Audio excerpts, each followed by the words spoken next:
નમસ્કાર વિદ્યાર્થી મિત્રો, ધોરણ 12 જીવ વિજ્ઞાન પ્રકરણ 12. ગયા લેક્ચરમાં આપણે પાર્ટ 1માં ખેતીવાડીમાં બાયોટેકનોલોજીના પ્રયોજનો તેમજ પેસ્ટ પ્રતિકારક વનસ્પતિઓ વિશે ચર્ચા કરી. હવે આપણે નવો ટોપિક જોઈએ તો ઔષધોમાં જૈવ તકનીકીનું પ્રયોજન. પુનઃસંયોજિત ડીએનએ ટેકનોલોજી એટલે કે આ ડીએનએ રિકોમ્બિનન્ટ ડીએનએ ટેકનોલોજી પદ્ધતિનો સ્વાસ્થ્ય સુરક્ષાના ક્ષેત્રમાં અતિ આધુનિક પ્રભાવ પડેલો છે, કારણ કે તેના દ્વારા ઉત્પન્ન થતા સુરક્ષિત અને સારા પ્રભાવશાળી ચિકિત્સકીય ઔષધોનું ઉત્પાદન વધુ માત્રામાં સંભવ થયું. પુનઃસંયોજિત ચિકિત્સકીય ઔષધોથી અનૈચ્છિક પ્રતિરક્ષાત્મક પ્રભાવ પડતો નથી. જ્યારે અમાનવીય સ્ત્રોતોમાંથી અલગ કરવામાં આવેલ ઉપરયુક્ત અનૈચ્છિક પ્રતિરક્ષાત્મક પ્રભાવ પાડે છે. વર્તમાન સમયમાં લગભગ 30 જેટલા પુનઃસંયોજિત ચિકિત્સકીય ઔષધો વિશ્વમાં મનુષ્યના ઉપયોગ માટે સ્વીકૃત કરવામાં આવેલા છે અને તેમાંથી 12 ભારતમાં વેચાઈ રહ્યા છે. અહીંયા આપણે આ આંકડો છે ખાસ નોટબુકમાં નોંધ કરશું કે 30 જેટલા જે વર્તમાન સમયમાં પુનઃસંયોજિત ચિકિત્સકીય ઔષધો છે એ વિશ્વમાં મનુષ્યના ઉપયોગ માટે છે એ સ્વીકૃત કરવામાં આવેલ છે અને તેમાંથી 12 છે એ ભારતમાં વેચાઈ રહ્યા છે. હવે જનીનિક ઇજનેરી ઇન્સ્યુલિન. તો આજે જનીનિક ઇજનેરી ઇન્સ્યુલિન છે એ બનાવવાની જરૂરિયાત કેમ ઊભી થઈ? પુખ્ત વ્યક્તિઓમાં થતા મધુપ્રમેહનું નિયંત્રણ સમયાંતરે ઇન્સ્યુલિન લેવાથી સંભવ છે. જો માનવ ઇન્સ્યુલિન પર્યાપ્ત માત્રામાં ઉપલબ્ધ ન હોય તો મધુપ્રમેહનો રોગી શું કરશે? અને તેના પર વિચાર કરવાથી આપણે એ વાતનો સ્વીકાર કરીશું કે આપણે અન્ય પ્રાણીઓમાંથી ઇન્સ્યુલિન અલગ તારવી અને ઉપયોગમાં લેવું પડશે. ધારો કે કોઈ મનુષ્યને ડાયાબિટીસ થઈ ગયો તો એને નિયત સમયે ઇન્સ્યુલિન છે એ લેવું પડે છે અને ડાયાબિટીસવાળા વ્યક્તિને જો ઇન્સ્યુલિન ન મળે તો એ શું કરે? તો હવે એનો ઉકેલ બાયોટેકનોલોજી જીનેટિકલ એન્જિનિયરિંગથી ઇન્સ્યુલિન બનાવીને એ ટૂંકમાં શરૂ કરી દીધું છે. તો પુખ્ત વ્યક્તિમાં મધુપ્રમેહનું નિયંત્રણ ઇન્સ્યુલિન લેવાથી સંભવ છે. માનવમાંથી ઉપલબ્ધ એટલે કે જે પર્યાપ્ત ન હોય તો અન્ય પ્રાણીમાંથી પણ લેવું પડે છે અને બેક્ટેરિયામાંથી એટલે કે બેક્ટેરિયાનો ઉછેર કરી અને જોઈએ તેટલું ઇન્સ્યુલિન છે બનાવી શકાય છે. તો એનું કારણ શું છે કે બેક્ટેરિયામાં ડીએનએ છે એવા જ ડીએનએ માનવીમાં છે અને બેક્ટેરિયા જે છે એને જ શું કામ પસંદ કરેલ છે? તો કે આપણે જાણીએ છીએ કે બેક્ટેરિયા અડધી કલાકે છે ડબલ થઈ જાય છે અને એટલા માટે જ આ બેક્ટેરિયામાં જે ડીએનએ છે એવા જ ડીએનએ માનવીમાં જોવા મળે છે. એટલે આ બેક્ટેરિયા છે એને પસંદ કરવામાં આવેલા છે. તો અહીંયા આ બધી જ વસ્તુ જીનેટિકલી એન્જિનિયરિંગથી જ ટૂંકમાં શક્ય છે, એના દ્વારા જ છે એ બનેલ છે. ઓરલ વેક્સિન બને છે કે જે મુખ દ્વારા છે આપણે લઈ શકીએ છીએ. પહેલાંના સમયમાં મધુપ્રમેહ રોગીઓ માટે ઉપયોગમાં લેવાતું ઇન્સ્યુલિન પ્રાણીઓ અને ભૂંડને મારીને તેના સ્વાદુપિંડમાંથી બહાર કાઢવામાં આવતું હતું. તો મિત્રો વિચાર કરો કે જે પહેલાંના સમયમાં જે મધુપ્રમેહના રોગીઓ હતા, એટલે કે ડાયાબિટીસના જે રોગીઓ હતા, એના માટે ઉપયોગમાં લેવાતું ઇન્સ્યુલિન પ્રાણીઓ અને ભૂંડને મારી અને એના સ્વાદુપિંડમાંથી બહાર કાઢવામાં આવતું હતું.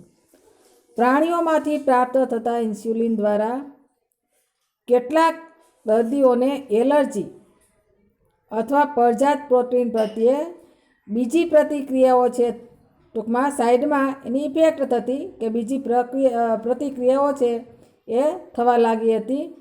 અને ઇન્સ્યુલિન એ 2 નાની પોલીપેપ્ટાઇડ શૃંખલાઓનું બનેલું હોય છે. અહીંયા તમે બાજુમાં 2 શૃંખલાઓ છે આકૃતિમાં આપેલ છે, આકૃતિ 12.3 એમાં જોઈ શકો છો કે શૃંખલા એ અને શૃંખલા બી.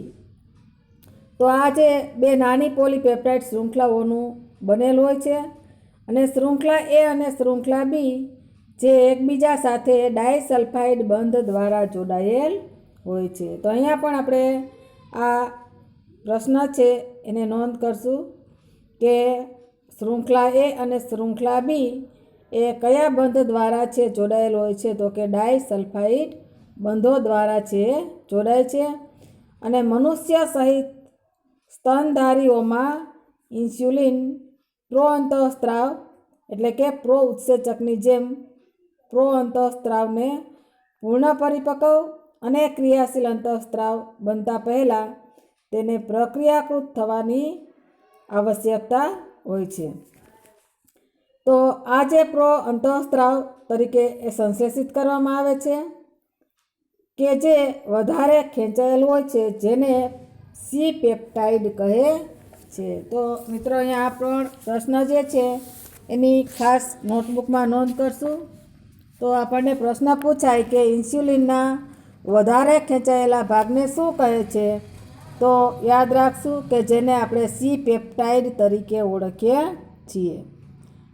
આ સી પેપ્ટાઇડ પરિપક્વ ઇન્સ્યુલિનમાં હોતો નથી, જે પરિપક્વતા દરમિયાન ઇન્સ્યુલિનમાંથી દૂર થઈ જાય છે.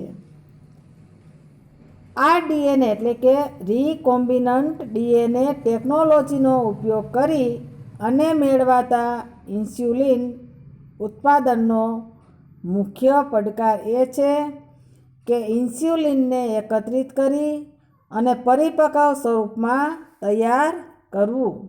ફરીથી અહીંયા આ જે આરડીએનએ ટેકનોલોજી જે છે એટલે કે રિકોમ્બિનન્ટ ડીએનએ ટેકનોલોજી એનો ઉપયોગ કરી અને મેળવાતા ઇન્સ્યુલિન ઉત્પાદનનો મુખ્ય પડકાર એ છે કે ઇન્સ્યુલિનને એકત્રિત કરી અને પરિપક્વ સ્વરૂપમાં તૈયાર કરવું. 1983માં ઇલી લીલી નામની એક અમેરિકન કંપનીએ 2 ડીએનએ શૃંખલાઓને તૈયાર કરી અને જે માનવ ઇન્સ્યુલિનની શૃંખલા, હમણાં જ આપણે ચર્ચા કરી કે શૃંખલા એ અને 2 અને શૃંખલા બી, તો આ માનવ ઇન્સ્યુલિનની શૃંખલા એ અને શૃંખલા બીને અનુરૂપ હોય તેમને ઈ કોલાઈના પ્લાસ્મિડમાં પ્રવેશ કરાવી અને ઇન્સ્યુલિન શૃંખલાઓનું ઉત્પાદન કર્યું.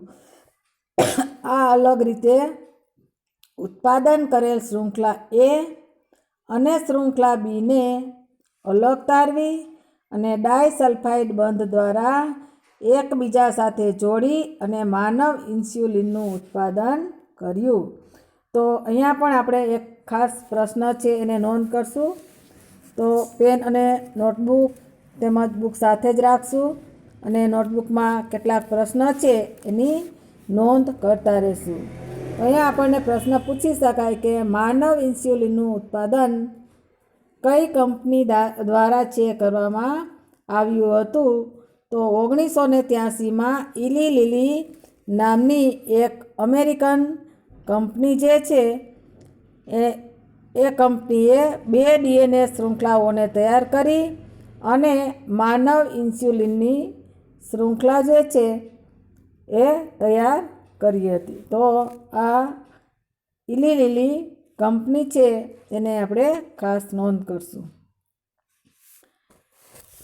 આગળ આપણે થોડું વધારે જોઈએ તો ઇન્સ્યુલિન છે એ એક અંતઃસ્ત્રાવ છે અને આ મનુષ્યમાં શર્કરાના ચયાપચયનું નિયંત્રણ કરતું છે જોવા મળે છે. અને સ્વાદુપિંડ આપણે જાણીએ છીએ કે આપણા શરીરની અંદર જે સ્વાદુપિંડ ગ્રંથિ રહેલી છે, આ સ્વાદુપિંડની અંતઃસ્થ રચના જોઈએ તો તેમાં લેંગરહાંસના કોષપુંજો રહેલા હોય છે અને એમાં 3 પ્રકારના કોષો હોય છે. યાદ રાખશું આ 3 પ્રકારના કોષો: આલ્ફા, બીટા અને ડેલ્ટા કોષો. તો આલ્ફા કોષો છે એ આપણને પૂછાય કે કયા અંતઃસ્ત્રાવનો સ્ત્રાવ કરે છે, તો ગ્લુકેગોન નામનો અંતઃસ્ત્રાવનો સ્ત્રાવ કરે છે. જ્યારે બીટા કોષો છે એ ઇન્સ્યુલિનનો સ્ત્રાવ કરે છે અને ડેલ્ટા કોષો સોમેટોસ્ટેરોન અંતઃસ્ત્રાવનો છે સ્ત્રાવ કરે છે. તો અહીંયા આવી રીતે ઇન્સ્યુલિન છે એ સ્વાદુપિંડના બીટા કોષોના સમૂહમાંથી ઉત્પન્ન થાય છે. તો આ પ્રશ્ન ખાસ નોંધવા જેવો છે કે ઇન્સ્યુલિન જે છે શેમાંથી ઉત્પન્ન થાય છે? સ્વાદુપિંડના બીટા કોષોના સમૂહમાંથી ઉત્પન્ન થાય છે. આગળ આપણે નવો ટોપિક જોઈએ તો જનીન થેરાપી. તો જનીન થેરાપી, જો કોઈ વ્યક્તિ આનુવંશિક રોગ સાથે જન્મે છે તો શું આ રોગ માટે કોઈ ઉપચાર વ્યવસ્થા છે? હા, તો તેના માટે જનીન થેરાપી આવો જ એક ટૂંકમાં પ્રયાસ છે.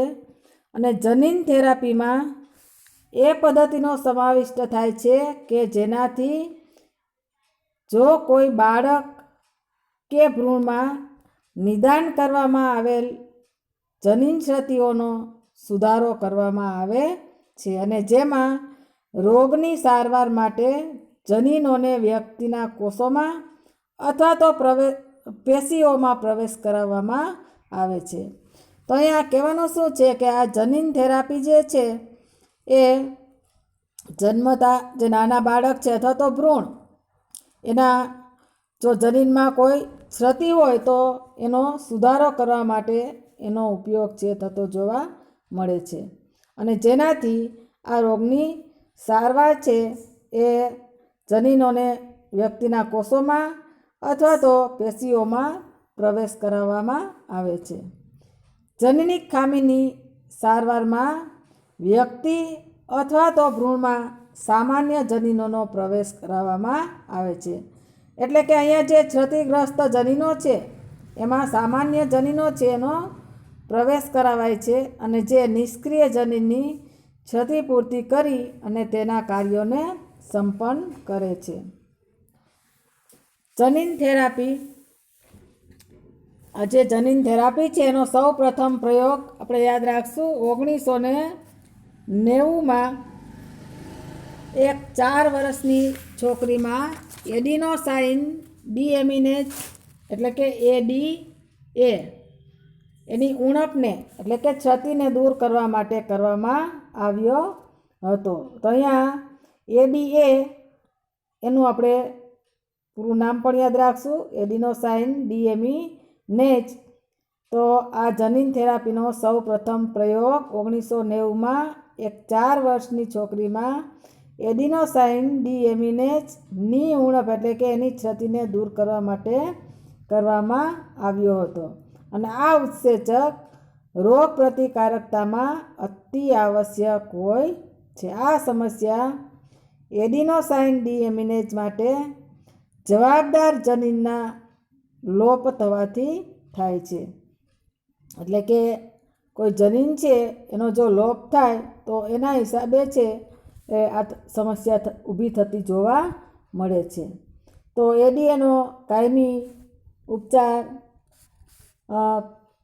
શક્ય છે અથવા તો કઈ રીતે શક્ય છે તો એના વિશે આપણે આગળ જોઈએ તો કેટલાક બાળકોમાં ADAનો ઉપચાર અસ્થિમજ્જા પ્રત્યારોપણ દ્વારા થાય છે. યાદ રાખશું મિત્રો કે અહીંયા એનો ઉપચાર શેના દ્વારા થતો જોવા મળે છે?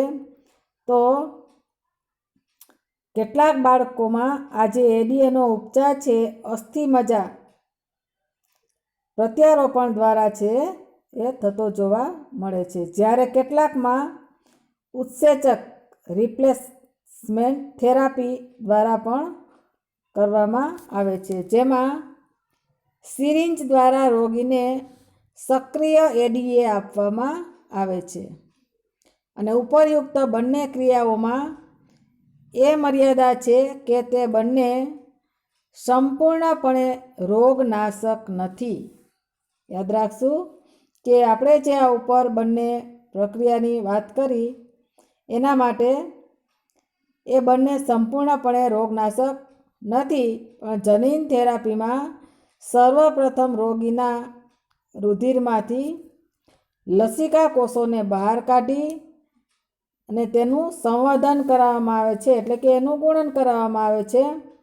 અને સક્રિય એડીએ સીડીએને રિટ્રોવાયરસ વાહક વાપરી અને લસિકા કોષોમાં પ્રવેશ કરાવવામાં આવે છે, અને જેને અંતમાં દર્દીના શરીરમાં પુનઃ દાખલ કરવામાં આવે છે. આમ છતાં આ કોષો અમર હોતા નથી, અને આથી જીનેટિકલી એન્જિનિયર્ડ લસિકા કોષોને સમયાંતરે દર્દીના શરીરમાં દાખલ કરવાની જરૂર પડે છે. આમ છતાં મજાકીય કોષોમાંથી અલગ કરવામાં આવેલ એડીએ ઉત્પન્ન કરતા જનીનનો પ્રારંભિક ભ્રૂણીય અવસ્થાના કોષોમાં પ્રવેશ કરવામાં આવે તો તેનો કાયમી ઉપચાર શક્ય બને છે. તો મિત્રો અહીંયા કહેવાનું શું છે કે મજાકીય કોષોમાંથી અલગ કરવામાં આવે એડીએ ઉત્પન્ન કરતા જનીનનો પ્રારંભિક ભ્રૂણીય અવસ્થા, જે પ્રારંભિક ભ્રૂણીય અવસ્થા જે છે એના કોષોમાં જો પ્રવેશ કરવામાં આવે તો તેનો કાયમી ઉપચાર શક્ય બને છે. તો અહીંયા આપણે કેટલાક પ્રશ્ન છે એની ખાસ વચ્ચે વચ્ચે ચર્ચા કરીએ છીએ, એ આપણે હોમવર્કમાં લેસનમાં છે એ નોટબુકમાં એની નોંધ છે કરતા રહેશું. અહીંયા આપણને રોગના નિદાન માટેની આણ્વિક પદ્ધતિઓ સમજાવો. તો તમે જાણો છો કે રોગની અસરકારક સારવાર માટે તેનું પ્રારંભિક નિદાન અને તેની રોગદેહધર્મ વિદ્યાને સમજવી અતિ આવશ્યક છે. ઉપચાર નિદાનની પરંપરાગત પદ્ધતિઓ સીરમ અને મૂત્ર વિશ્લેષણ વગેરેનો ઉપયોગ કરી પ્રારંભિક નિદાન મેળવવું શક્ય નથી. રિકોમ્બિનન્ટ ડીએનએ ટેકનોલોજી કે પોલિમરેજ ચેઇન રિએક્શન, જેને આપણે પીસીઆર તરીકે ટૂંકમાં ઓળખીએ છીએ. પી એટલે કે પોલિમરેજ, સી એટલે કે ચેઇન, અને આર એટલે કે રિએક્શન, અને એન્ઝાઇમ લિંક્ડ ઇમ્યુનો સોર્બન્ટ એસે, જેનું ટૂંકું નામ છે એલિઝા, ELISA. તો આ બંને આપણે ટૂંકા નામ છે એને પણ ખાસ નોટબુકમાં નોંધ કરશું, જેથી કરીને એના આપણને ફૂલ નેમ છે પૂછાઈ શકે, તો એના પૂરા નામ માટે પણ એને ખાસ આપણે યાદ રાખશું. તો અહીંયા પીસીઆર અને એલિઝા જેવી કેટલીક પદ્ધતિઓ છે કે જેની મદદથી રોગનું પ્રારંભિક નિદાન થઈ શકે છે, અને જેને આપણે આણ્વિક નિદાન તરીકે ઓળખીએ છીએ. રોગકારકો બેક્ટેરિયા, વાયરસ, જેને આપણે રોગકારકો તરીકે ઓળખીએ છીએ, કે બેક્ટેરિયા અને વાયરસની હાજરીની સામાન્ય રીતે ત્યારે જ જાણ થાય છે કે જ્યારે તેના દ્વારા ઉત્પન્ન થતા રોગોના લક્ષણો જોવા મળે. એટલે કે અહીંયા રોગોના લક્ષણો છે એ જ્યારે જોવા મળે ત્યારે જ આપણને આ રોગની છે જાણ થતી જોવા મળે છે, અને તે સમય સુધી રોગકારકની સંખ્યા શરીરમાં પહેલાંથી જ ઘણી વધી ચૂકી હોય છે. એટલે કે અહીંયા રોગ જે છે એ જે શરીરની અંદર છે એની શરૂઆત થઈ ગઈ હોય છે, પરંતુ આપણને જાણ ક્યારે થાય છે કે જ્યારે એના રોગના લક્ષણો જોવા મળે ત્યારે આપણને ખ્યાલ આવે છે કે આ રોગની હાજરી છે. તે સમય સુધી રોગકારકની સંખ્યા શરીરમાં ટૂંકમાં પહેલાંથી જ ઘણી બધી વધી ચૂકી હોય છે.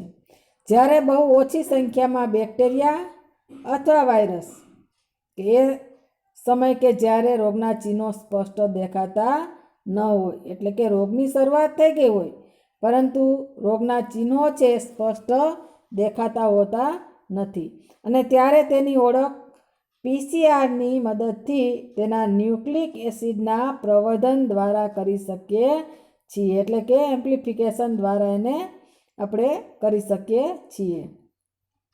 શું તમે જાણો છો કે પીસીઆર કેવી રીતે અલ્પ માત્રામાં ડીએનએની ઓળખ કરે છે? તો સંભવિત એઇડ્સ દર્દીઓમાં એચઆઈવીની ઓળખ માટે આજકાલ સામાન્ય રીતે પીસીઆર ઉપયોગમાં લેવાઈ રહ્યું છે. તો અહીંયા પણ પ્રશ્નને આપણે ખાસ નોંધ કરશું કે આ જે પીસીઆર છે એ શેના માટે ઉપયોગમાં લેવામાં આવે છે? તો એઇડ્સ અને એઇડ્સના દર્દીઓમાં એચઆઈવીની ઓળખ માટે આ પીસીઆર છે એ ઉપયોગમાં લેવાઈ રહ્યું છે, અને તેનો ઉપયોગ કેન્સર સંબંધિત દર્દીઓના જનીનોમાં વિકૃતિની તપાસ કરવા માટે પણ કરવામાં આવી રહ્યો છે. આ એક ઉપયોગી તકનીકી છે અને જેના દ્વારા અન્ય ઘણા બધા આનુવંશિક રોગોની પણ તપાસ કરી શકાય છે. તો આપણે જાણીએ છીએ કે વારસાગત જે આનુવંશિક રોગો છે એની તપાસ પણ એના દ્વારા છે કરી શકાય છે. એકલ શૃંખલામય ડીએનએ અથવા તો આરએનએ સાથે એક રેડિયો એક્ટિવ અણુ પ્રોબ એટલે કે એક ડીએનએનો નાનો ટુકડો એને જોડી અને કોષોના ક્લોનમાં તેના પૂરક ડીએનએ સાથે સંકલિત કરાય છે, અને જેને ઓટો રેડિયોગ્રાફી દ્વારા ઓળખવામાં આવે છે. ક્લોન કે જેમાં વિકૃત જનીન જોવા મળે છે અને ફોટોગ્રાફિક ફિલ્મ પર એ દેખાતા નથી, કેમ કે પ્રોબ તથા ઉત્પરિવર્તિત એટલે કે વિકૃત જનીન એકબીજાના પૂરક હોતા નથી. તો અહીંયા એલિઝા એન્ટીજન એન્ટીબોડી પારસ્પરિક ક્રિયાઓના સિદ્ધાંત પર કાર્ય કરે છે. એન્ટીજન્સ એટલે કે પ્રોટીન્સ, ગ્લાયકોપ્રોટીન્સ વગેરેની હાજરી દ્વારા અથવા રોગકારકોના વિરુદ્ધ સંશ્લેષિત એન્ટીબોડી દ્વારા રોગકારકો દ્વારા ઉત્પન્ન થતા સંક્રમણની ચકાસણી કરવામાં આવે છે. તો આજે આપણે રોગોના નિદાન માટેની આણ્વિક પદ્ધતિ સમજાવો એવો પ્રશ્ન પણ આપણને પૂછાઈ શકે.